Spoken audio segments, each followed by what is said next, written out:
that mic back and forth, that would be great. So we will improvise. All right, Pat, since you're closer to me, if you want to start with your 3-minute intro, and then we'll go to James. Okay, hello everybody, I'm Patrick Huntley. I have run, this is my 4th time running for Linn County Sheriff consecutive. And my wife kind of talked me into it. So, anyhow, I have a lot of concerns. I'm a local businessman. I'm pretty good at budgeting. And my concerns with the sheriff's office is the budget.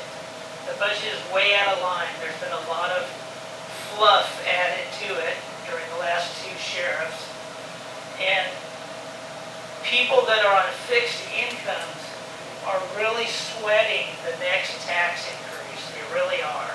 It's not fair. So I believe that it is very important to stay on line with the budget. There's things we need, there's things we don't need. This county has really not grown significantly in population.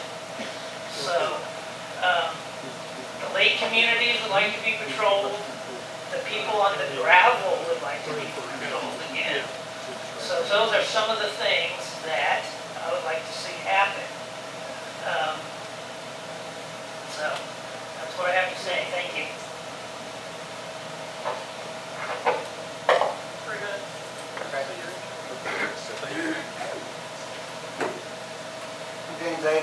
I'm James Akes. I'm running for Linn County Sheriff. Back in early 2000, I became a public servant for Linn County with the Linn County Fire Department. Stayed there for 18 years before I retired. Became a Linn County Sheriff's Deputy, and 2016 worked part-time for Linn County Sheriff's Office for 2 years before that, before I became full-time. I've been the Deputy Coroner for Linn County, working underneath the medical direction of the Coroner's Office for the last 5 years. My wife and I have 6 kids between us. We live between Parker and Centerville. I was fortunate enough to settle just a mile south of where I grew up. Before working for Linn County, I started straight out of high school with my family business. My dad, my brother, and I, we owned our own business. I bought into it. It's currently still in business in Lacey. I have since no longer a part of that business, but I started my own business in 2006 and ran my own business until 2013 and sold it. Then started working for Linn County. I was fortunate enough when I was working for the fire department, they had a program that allowed us to get our EMT, and they paid for it. So I completed that course in 2013.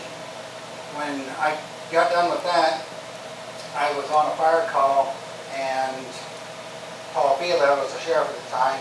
He says, "Hey, how would you like to have a job?" And I thought, boy, this sounds really interesting. So I went to work for him part-time before I became full-time. I enjoy Linn County. I enjoy the citizens of Linn County. I enjoy being a public servant.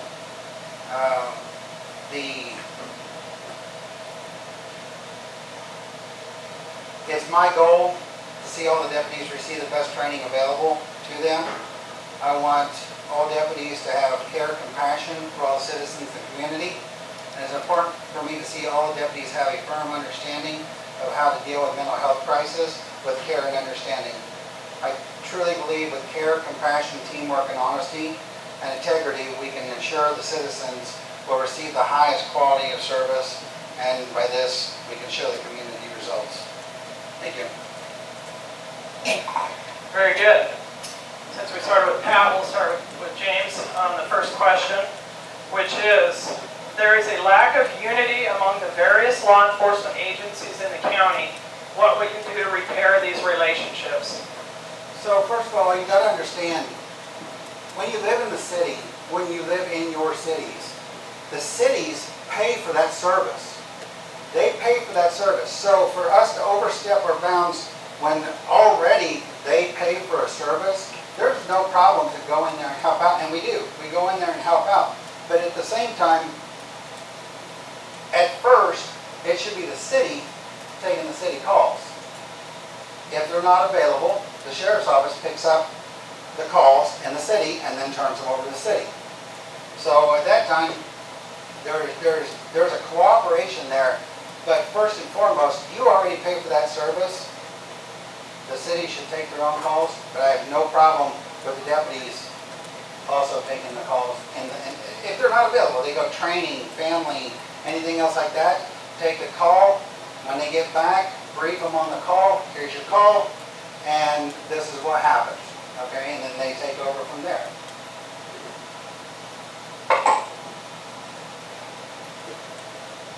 So I kind of disagree with that.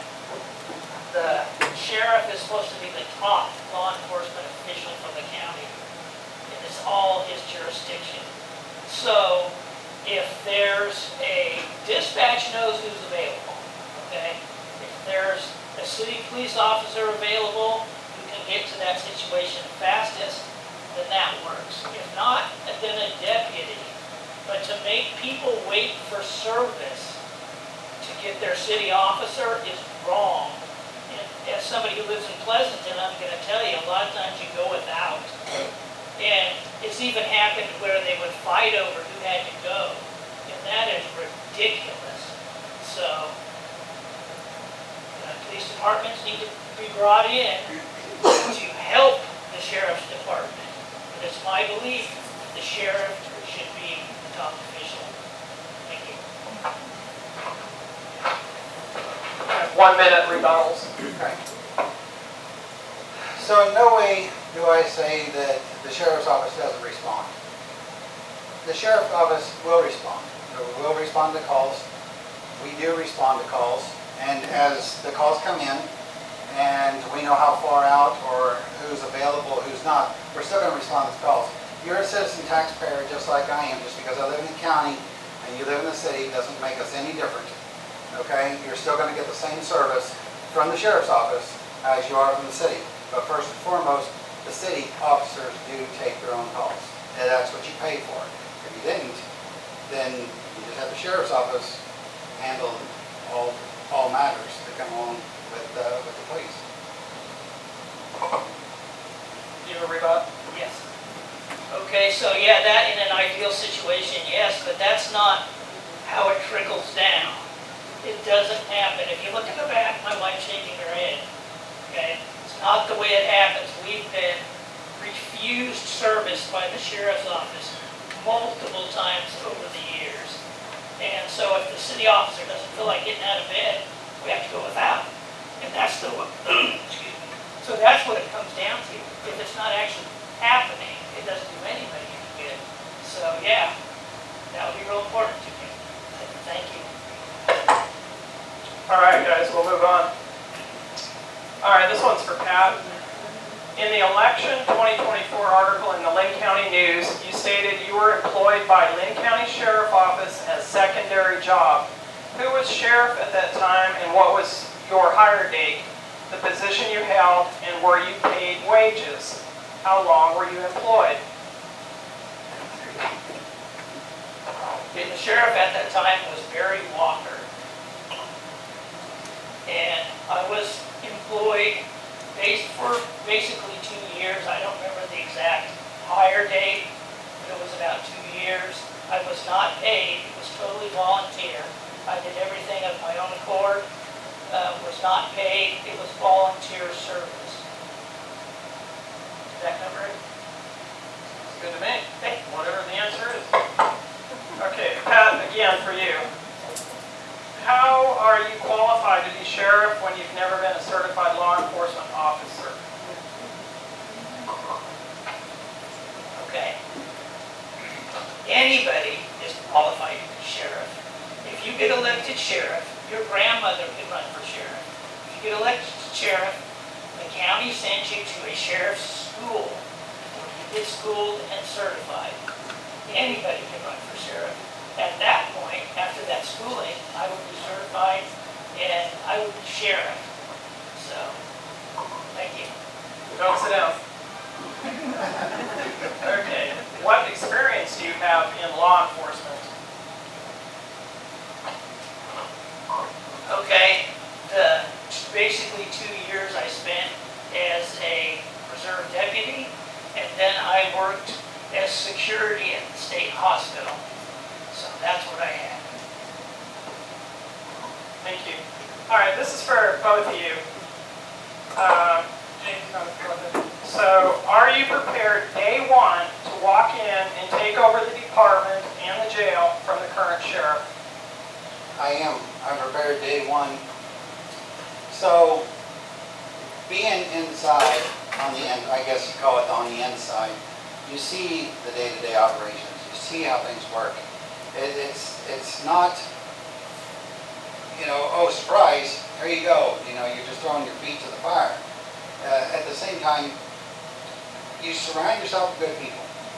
When you surround yourself with good people, it works. You don't have people that are fighting against you.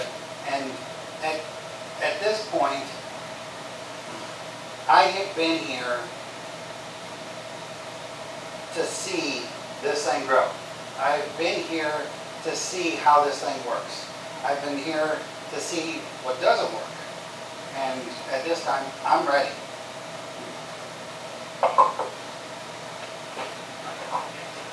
Okay, yes, I am prepared to walk into it day one. I won't be certified, but the sheriff is basically a managerial position anyways when it comes down to it. So yes, I will have to go to school. But I have two gentlemen that have extensive prison and jail experience, and I would use them to help me out with that end of it. Okay, last question, unless there's any that happen to fly in here. Pat, go ahead and start. What will be your primary goal if elected sheriff? The primary goal is going to be the budget, to get the budget in line. Because we can't keep running over. We're not Johnson County. We don't have endless money. And then along with that, the lawsuits. We need to finish the lawsuits.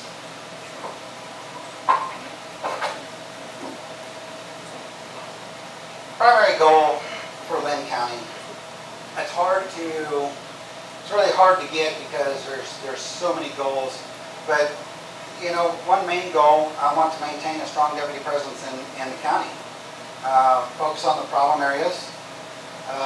It has been shown that you have a problem area, focus on that problem area. Once you focus on that problem area, police officer presence deters crime. Okay? When you get that and identify it, work with the community. See, the community, I'm telling you, you guys are fabulous. You guys tell us, you see it, you say it, you tell us. A lot of times that's where our leads come from. And then, the Linn County Jail, I want to continue to work efficiently. I want to continue to be a major contributor to the county budget. Right now, we are the only entity that gives back to the general fund. Nobody else gives back. We are on track to get back $1 million this year alone into the general fund. Nobody else does that. Yes, we have to budget. We still budget. Everybody asks me for projections, for futures, everything like that. And when we look at futures, we want to continue to go up. Our current sheriff has built a foundation right now, and it is only up from here.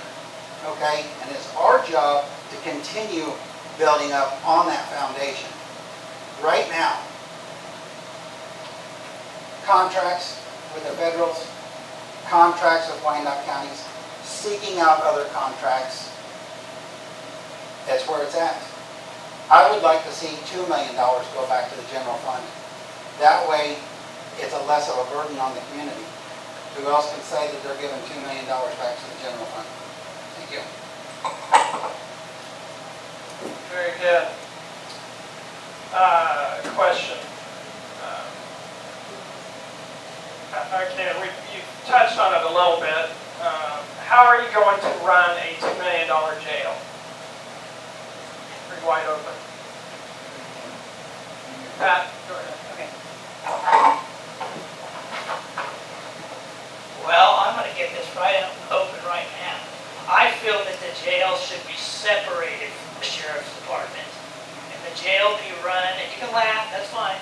And the jail be run by an administrator or a warden. That's what I would like to see happen. But if that's not what happens, I have two gentlemen that are going to help me run the jail. So, it's funny, huh? Okay. But I'll tell you that Barry Walker, the sheriff I worked under, that was an idea he came up with way back then at a forum just like this. And another thing about him is he was not certified, but he was elected sheriff either. So, thank you.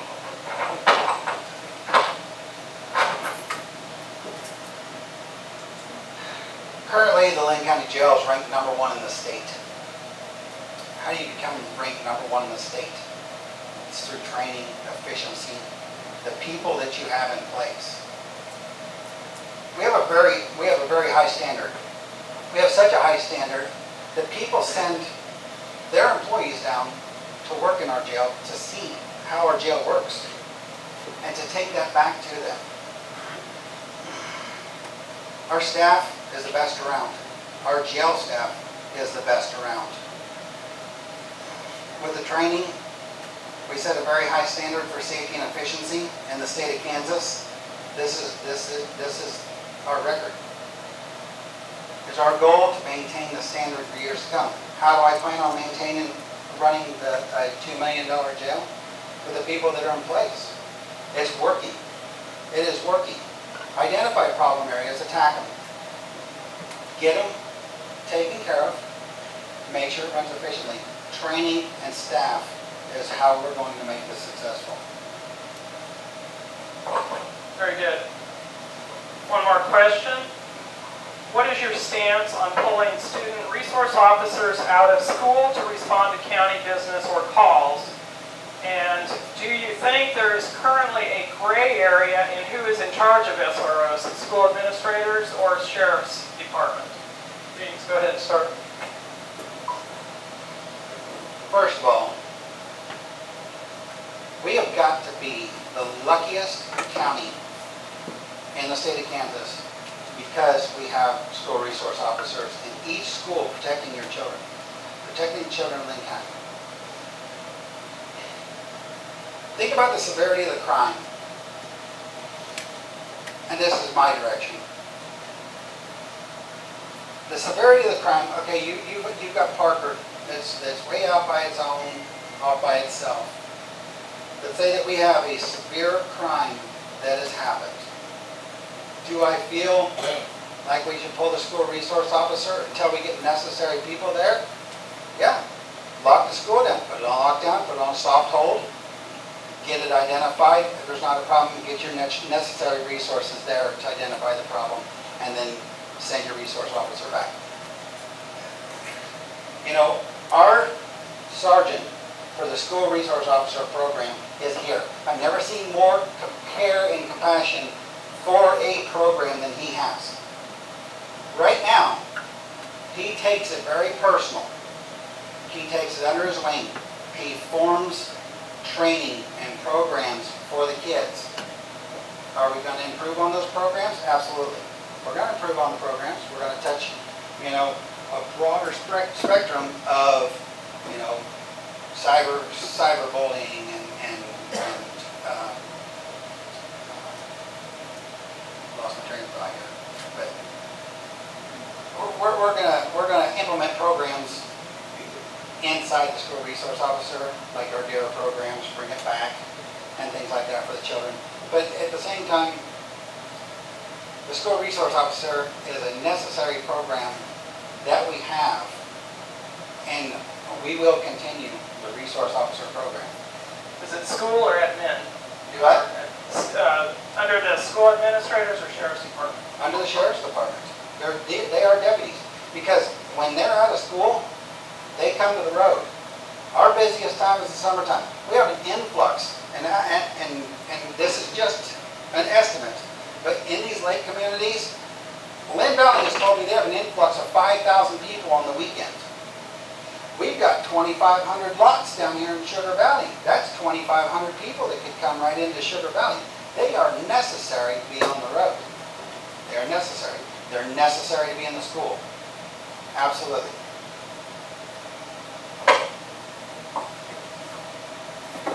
Okay, with my opinion that the resource officer should not leave the school from the time he gets there in the morning when the students do until they leave. He can have his lunch there, because when he leaves for lunch, the shooter can come in because they know he's gone. When his car's gone, he's gone. If he's at a doctor's appointment or is sick for the day, it's really obvious he's not there. Yeah, it should be run by the sheriff's department. Another thing is, resource officers are to take out the active shooter. That's why they're there. They're not to make friends with the kids or teach them programs. They're not to flirt with the teachers. Then they become complacent. And then when the real shooter comes in, they're not prepared. Okay, that's not why they're there. They're not there for programs. They're there to save your kid. Thank you.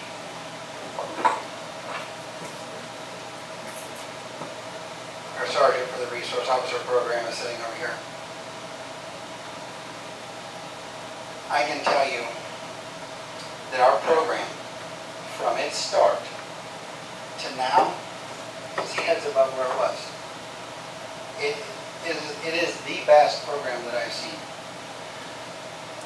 Do I agree with leaving the school? No, I don't agree with leaving the school, but at the same time, special circumstances come up. Special circumstances come up to where your family is in need. We have excellent schools. They have lockdown programs. They have ways to lock the schools down. He is Clayton Parscale. He has came in with programs in order to be safe. And the presence that there isn't a resource officer available. He works with the schools. He works with the teachers. The resource officers are a major part of this.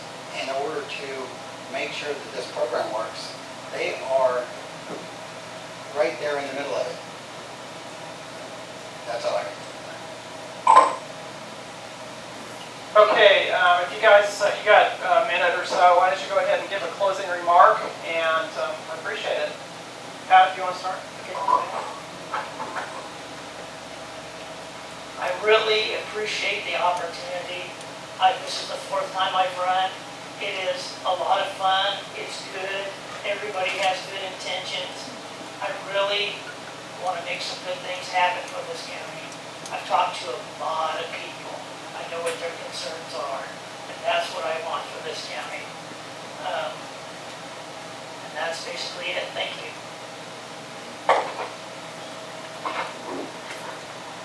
I'd like to state in my closing that the position of sheriff is an honor. It's a privilege, not just a title. I'm here to provide a safe community for all Linn County citizens to live in.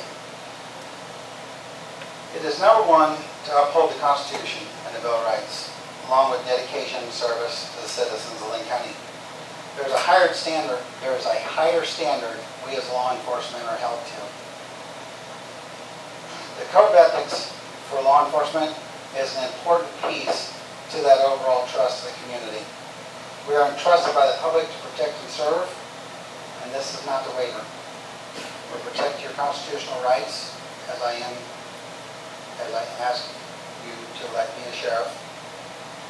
I pray that you have the trust in me to be your sheriff, and we continue this journey for many years. Thank you.